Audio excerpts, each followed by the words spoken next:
ಸುಮಾರು 30, 50, 65 ವರ್ಷಗಳ ಹಿಂದೆ ಸರ್ಕಾರದಿಂದ ಮಂಜೂರಾಗಿರುವ ಜಮೀನುಗಳಿಗೆ ಇವತ್ತಿನವರೆಗೂ ಕೂಡ ಕೋಡಿ ದುರಸ್ತಿ ಆಗಿಲ್ಲ.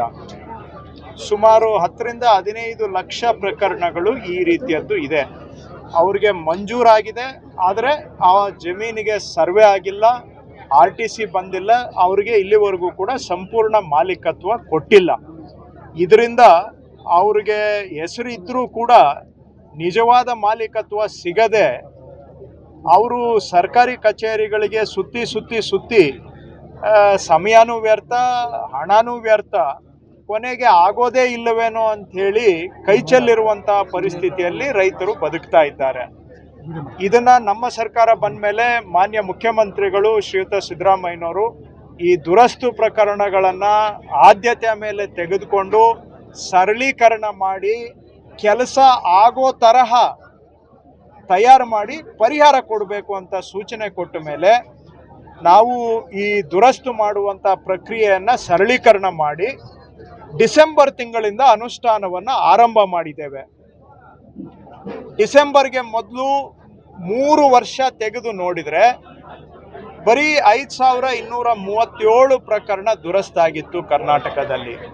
ಡಿಸೆಂಬರಿಂದ ನಾವು ಈ ಅಭಿಯಾನವನ್ನು ಚಾಲನೆ ಮಾಡಿದ ಮೇಲೆ 1.5 ತಿಂಗಳಲ್ಲಿ 5000 ಪ್ರಕರಣ ದುರಸ್ತು ಮಾಡಿದ್ದೇವೆ.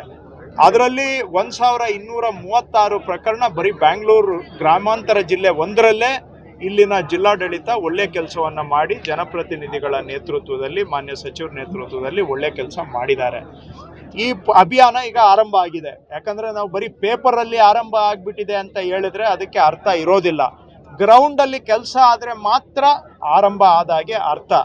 ಈಗಾಗಲೇ 1.5 ತಿಂಗಳಲ್ಲಿ ಸುಮಾರು 5,000 ಜಮೀನುಗಳು ಕೋಡಿ ದುರಸ್ತು ಮಾಡಿಕೊಟ್ಟು ಅವರಿಗೆ ಪಕ್ಕಾ ದಾಖಲೆಗಳು ಅಂದರೆ ಸರ್ವೆ ಸ್ಕೆಚ್ಚು, RTC, ಆಕಾರ ಬಂದು ಟಿಪ್ಪಣಿ ಎಲ್ಲ ದಾಖಲೆಗಳನ್ನು ಅವ್ರ ಕೈಗೆ ಕೊಟ್ಟು ಅವರಿಗೆ ಶಾಶ್ವತ ಪರಿಹಾರ ಕೊಟ್ಟು ಇಷ್ಟು ದಿನ ಏನು ತ್ರಿಶಂಕು ಪರಿಸ್ಥಿತಿಯಲ್ಲಿ ಬದುಕ್ತಾ ಇದ್ರು ಅಂಥ ರೈತರಿಗೆ ಇವತ್ತು ಒಂದು ನೆಮ್ಮದಿ ಶಾಶ್ವತ ಪರಿಹಾರ ಕೊಡ್ತಾ ಇದ್ದೇವೆ.